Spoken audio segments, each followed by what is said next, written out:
नमस्ते चिल्ड्रन। आज हम पाठ क्रमांक 4 शब्द संपदा पढ़ने वाले हैं। इसके लेखक है डॉक्टर सूर्यनारायण रणसुभे। इन्होंने 65 पुस्तकें लिखी है और उनको मराठी भाषी हिंदी लेखक, प्राध्यापक, अनुवादक, समीक्षक के रूप में जाना जाता है और प्रस्तुत एक निबंध है और इसके माध्यम से लेखक ने शब्दों की शक्ति के लिए संपदा को बढ़ाने के लिए जागरूक होना चाहिए, ये बताया गया है। तो देखते हैं हम। चलो, आदिम अवस्था से आधुनिक मनुष्य तक की विकास यात्रा का रहस्य किस में है? आदिम अवस्था, आदिम मतलब अश्मयुग, अश्म का मतलब पत्थर, स्टोन एज अपन म्हणतो त्याला। आदिम अवस्था में मनुष्य की इतनी प्रगति नहीं हुई थी, तो वह प्रगति अब कहाँ दिखाई देती है हमें? आधुनिक अवस्था में। आधुनिक जो हम अब जी रहे हैं, उनकी विकास यात्रा, विकास मतलब प्रगति यात्रा का रहस्य किस में है?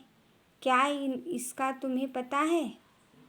अधिकांश लोग इसका उत्तर देते हैं कि अन्य प्राणियों की तुलना में मनुष्य का विकसित मस्तिष्क इस पूरी प्रगति व संस्कृति के मूल में है। तो कोई भी हमें पूछेगा, ऐसे पूछेगा तो हम क्या बोलेंगे? हाँ, मनुष्य को सबसे एक्स्ट्रा चीज़ जो भगवान ने दी है वो है मस्तिष्क, मतलब दिमाग का उपयोग करके ही मनुष्य ने आदिम अवस्था से आधुनिक अवस्था में जो भी प्रगति हुई है वो की है और उसका जो मस्तिष्क है, दिमाग है, उसको विकसित बनाया गया है। यही मूल कारण है। यह उत्तर अपूर्ण है। पूर्ण उत्तर यह है कि मनुष्य की प्रगति हुई वह इसलिए कि इस मस्तिष्क ने भाषा की खोज की। तो इसका ये जो उत्तर था कि वो भगवान ने मनुष्य को मस्तिष्क यानी दिमाग दिया है, ये गलत बात है। ये उत्तर अधूरा है। पूरा उत्तर ये है कि मनुष्य की प्रगति हुई, इसका मूल कारण ये है कि मनुष्य के दिमाग ने भाषा की खोज की।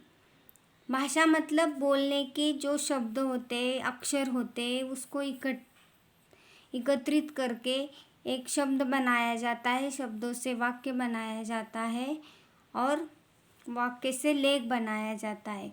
इसे हम भाषा कहते हैं। भाषा ही प्रगति की जड़ है। जड़ मतलब मूल। जैसे हम पेड़ पौधों को देखते हैं ना, उनको जड़ नहीं होते तो वो खड़े नहीं हो सकते। इसके लिए वो जड़ों के द्वारा खाना पीना, पानी पीते हैं। दुनिया की सभी ज्ञान शाखाओं का विकास हुआ वह भाषा के कारण ही। मतलब दुनिया की जो जितनी भी ज्ञान शाखा है, जैसे हम देखते हैं science, Marathi medium, Hindi medium, तो इसमें जो भी किताबें लिखी गई है, जो भी लेखक है, कवि है, उन्होंने उनकी भाषाओं में लिखकर क्या किया है? लोगों को साक्षर बनाया है, लोगों को ज्ञान दिलाया है। वो भाषा के कारण। अगर भाषा नहीं होती वो कैसे लिखते? भाषा के कारण ही उन्होंने वाक्य लिखे, किताबें लिखी, कहानियाँ लिखी, कविताएं लिखी, लेख लिखे। तो भाषा ही इन सबके जड़ में है। भाषा का अर्थ है सार्थक शब्दों का व्यवस्थित क्रमबद्ध संयोजन। तो भाषा मतलब सार्थक शब्दों का। सार्थक मतलब जिसको अर्थ है उसको क्या कहते हैं? सार्थक। निरर्थक मतलब जिस शब्द में कौन सा भी अर्थ नहीं है। तो सार्थक शब्दों का व्यवस्थित क्रमबद्ध संयोजन मतलब भाषा। एक वाक्य है, मैं कल, या ये दो वाक्य बोलने से हमें कुछ समझ में आता है क्या? नहीं। अगर मैं बोली मैं कल स्कूल जाने वाली हूँ, तो आपको समझ में आएगा कि मैं कहाँ जाने वाली हूँ। मैं कल बोलने से कुछ भी समझ में नहीं आने वाला है। तो भाषा का अर्थ है सार्थक, मतलब अर्थ, जिस शब्दों को अर्थ है उसको व्यवस्थित क्रमबद्ध मतलब सीरियल, वो शब्द जोड़ेंगे तब एक वाक्य बनेगा, तब भाषा बनती है। कौन सी भी भाषा शब्दों के द्वारा ही बनती है, उसका हमें व्यवस्थित क्रमबद्ध संयोजन करना है। शब्दों का यह संसार बड़ा विचित्र है। शब्दों की ताकत की ओर हमारा ध्यान कभी नहीं जाता। शब्द ही मनुष्य को ज्ञान से जोड़ते हैं, शब्द ही मनुष्य को मनुष्य से जोड़ते हैं और शब्द ही मनुष्य को मनुष्य से तोड़ते हैं।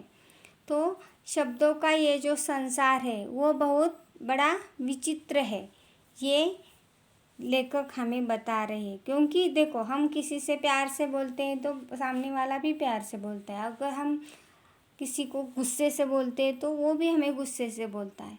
मतलब अगर हम प्यार से बोलते हैं तो लोग भी हमारे साथ प्यार से बातें करेंगे, हमें गुस्से से बोलते हैं तो लोग भी हमारे साथ गुस्से से ही बातें करेंगे। मतलब प्यार से बोलेंगे तो लोग एक दूसरे से जुड़ जाएंगे और गुस्से से बोलेंगे तो रिश्ते टूट जाते हैं। इसके कारण शब्दों में बहुत ताकत होती है, यह लेखक ने हमें यहाँ बताया है। विज्ञान की दृष्टि से तो अक्षर ध्वनि के चिन्ह है, निर्जीव है। मनुष्य ही उन्हें अर्थ देता है, जीवित बनाता है।